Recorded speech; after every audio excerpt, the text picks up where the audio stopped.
6 premiere with special guest, Aja.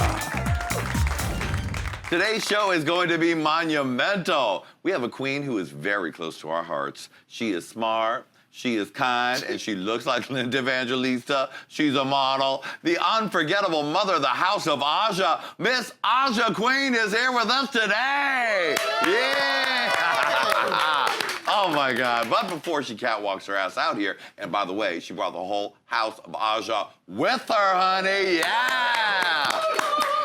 Anyway, before she catwalks her ass out here, there's another queen who needs no introduction, but I'm gonna give her one anyway. She's legendary in her own right. If she were a Brad Pitt movie, why, she'd be Legends of the Ball. She puts the law in flawless, the fab in fabulous, and the dick in ridiculous, baby. It's, of course, my BFF, Miss Lady Red Couture. Yeah!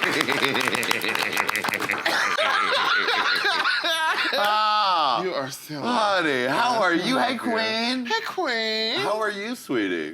Feeling okay, like mother's milk is sitting lovely, yes. you know. Looks like you could be nursing with those big titties, sweetie. I mean, I think this season I'm just having fun, you know what I mean? So I just want to give, like, you know, little throwbacks to, like, you know, women who were very in your face about their sexuality. You know what I mean? Oh, yes, I do. Yeah, so might as well, you know, give a little leg, give a little thigh, give a little slap. Yeah. Yes, that's a full-on Colonel's bucket right that you're serving right here, sweetie. With a little bit of you like Carvel creamery on your fingers. Yes, just a Look little. at those claws. Just a little. No, go ahead and put them in your mouth. It's okay. Oh my They're God. clean, I promise. Yo, were you gonna try to floss a motherfucker with those? Come on. I mean, come on now, you know. Come on, let's get in there. I got my 80s style patch jacket, honey. I could be Blossom's friend in the 80s sitcom. Well, that was from the 90s. Who knows? Anyway, I love this. This has some modern stuff on it, though. I got that Mariah Carey. Yeah. I don't know her patch. That was real. I got this patch first. They sent it to me, and I said, I need to make a whole patch jacket. Right. No, it looks great. My Pac-Man, my you letter got J. classic Miss Piggy. The Mystery Man, the Mystery Machine from Scooby-Doo. You sure do. Miss Piggy. Oh, my God. With shades. Hiya! You know, I love a crazy patch jacket. You'll probably see this jacket again later in the season because I'm going to keep adding shit on this motherfucking jacket. Why shouldn't you? Till it's covered in patches. It's ultimate. Yes. Honey, we have a great show today. I'm excited. Okay, now, I am from New York, you know that. I am a born and bred New Yorker. I lived there as a grown-up. I was deep in the club scene, and you know I love a New York queen. And honey, from the minute I saw Aja's first performance, well, it was before the show even started. It was her doing that freestyle song. I was like, yes. I was actually gagging. So I've been excited to finally get her in the studio. All right, well, let's get this show on the motherfucking road. We have Aja and the House of Aja here. And we'll be back with them right after this very gay break. Yeah! Love celebrity gossip? And Hollywood shade? Of course you do. Subscribe to our brand new podcast, Hot Tea with Jonny and Lady Red. We read all the tabloids so you don't have to. I'm talking about Star, In Touch, Life and Style, National Enquirer, National Inquisitor. I mean, all the nationals. Subscribe to Hot Tea with Jonny and Lady Red now.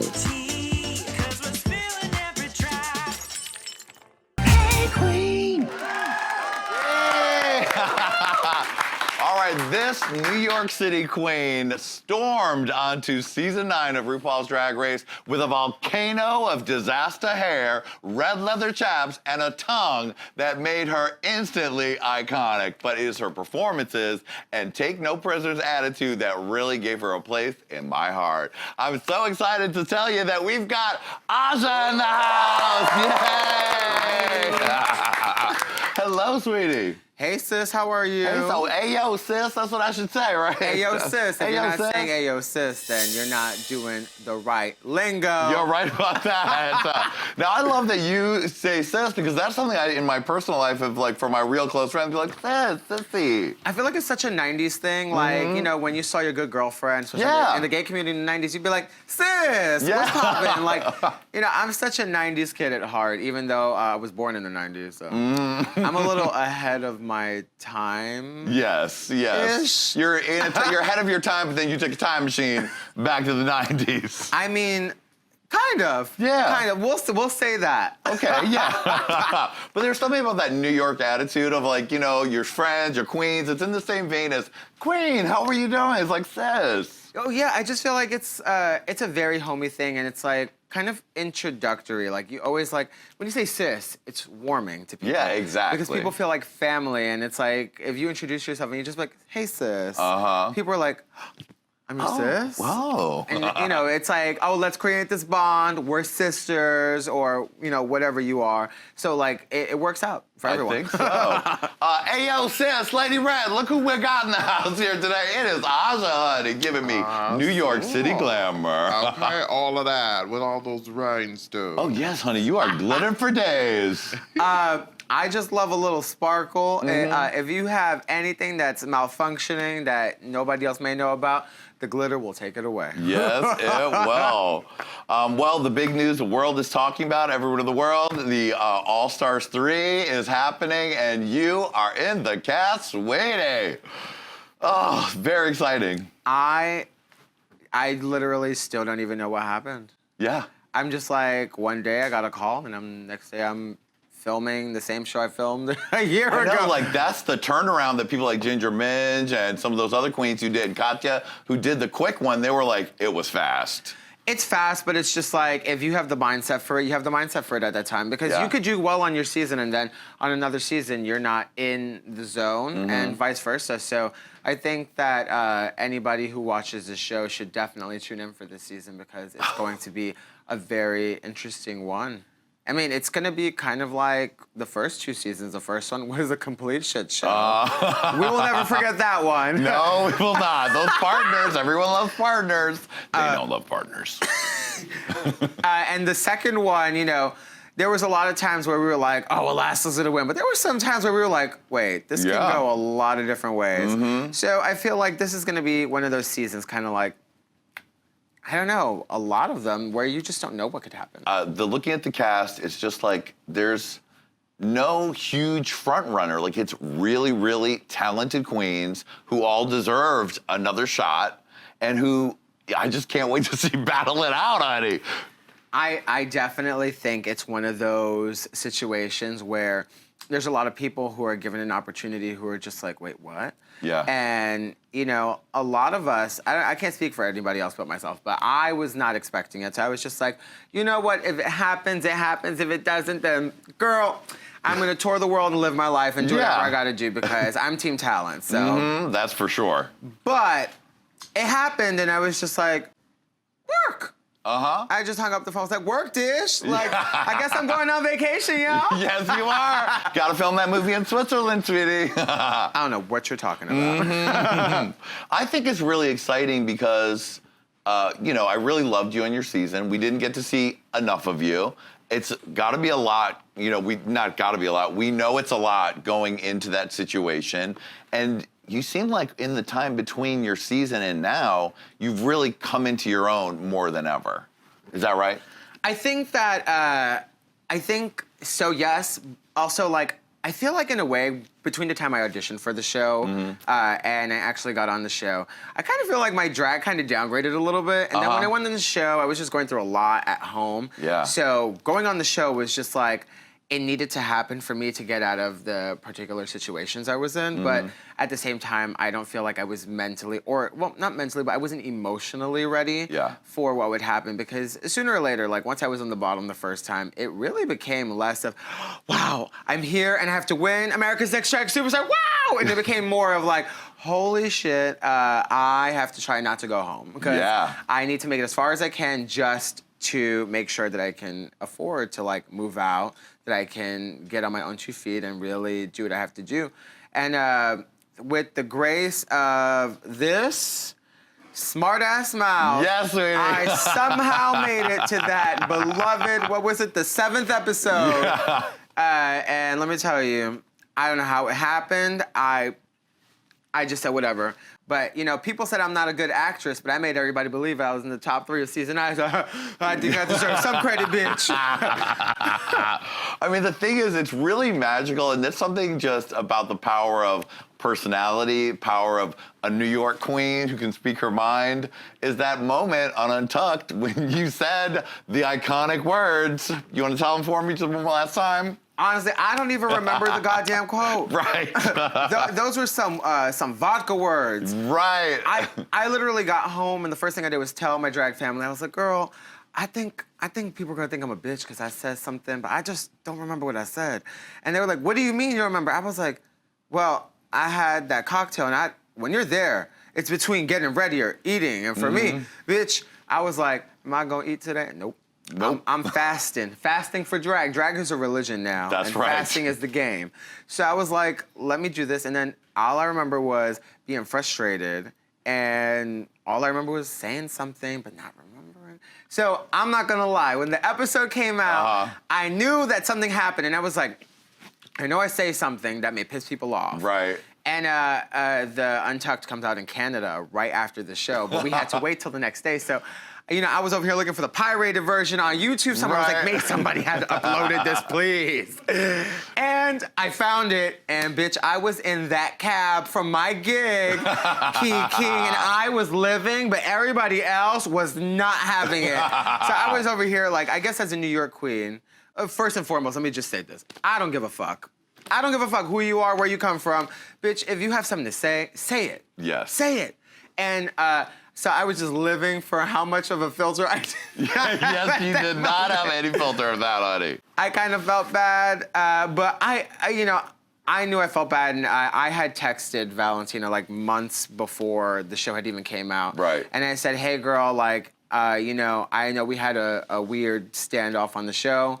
I was like, I'm sorry, and I formally apologized, and we kind of like set it to rest at that point. Right, but then when the whole world gets their nose back in your business, suddenly our feelings get a little more raw, right? Well, no, it's never been like a situation where it's like I feel anything against her. Like more so, it's just like a lot of people try to kind of improvise this drama that they saw in one episode on Untucked, and it's like, you know, we don't hate each other. I think she's actually a very sweet person, and she's very talented, and she's probably one of the most beautiful queens I've ever seen in my life.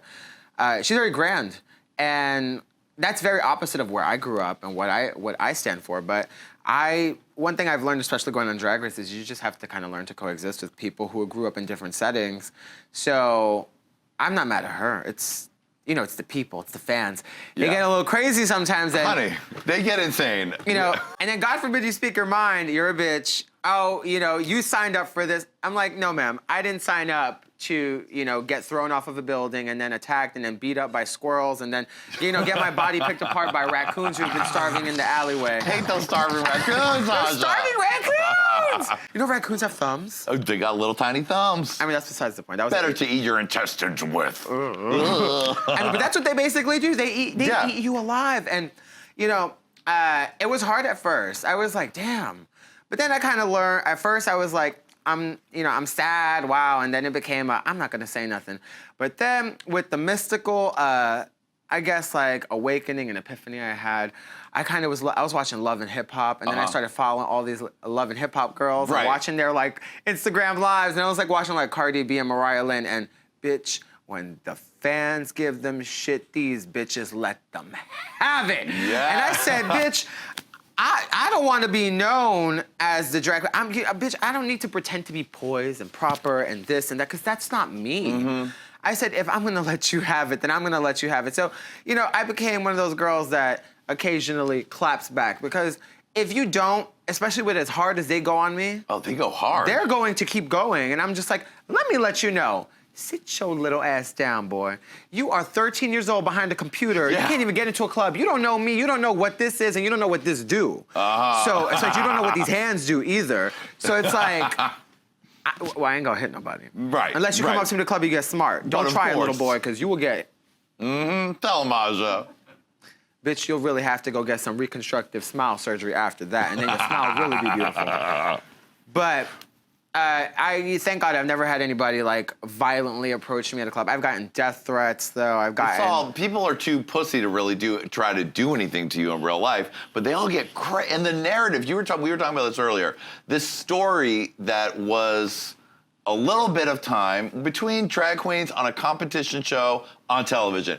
It's bound to get a little spicy sometimes, but it was a moment that passed. This insistence on this narrative of pitting you against Valentina and her fans really attacking you.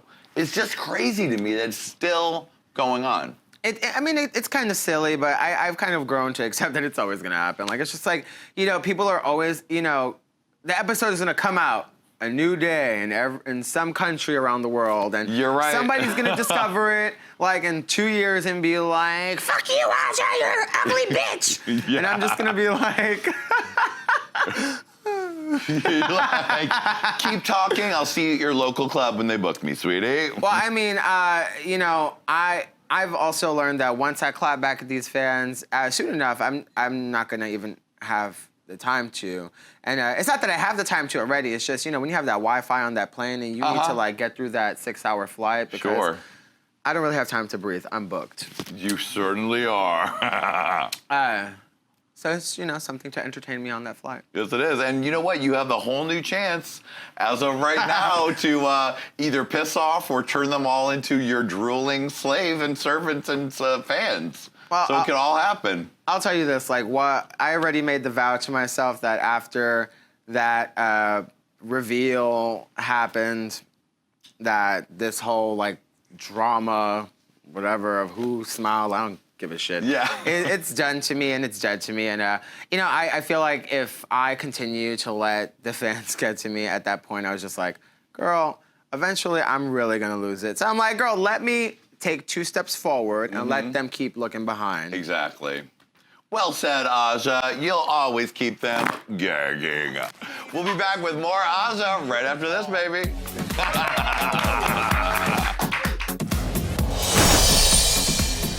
Hey Queens, thanks for watching. For part 2 of this interview, click here. For more Hey Queen fabulousness, click here. And of course, don't forget to subscribe.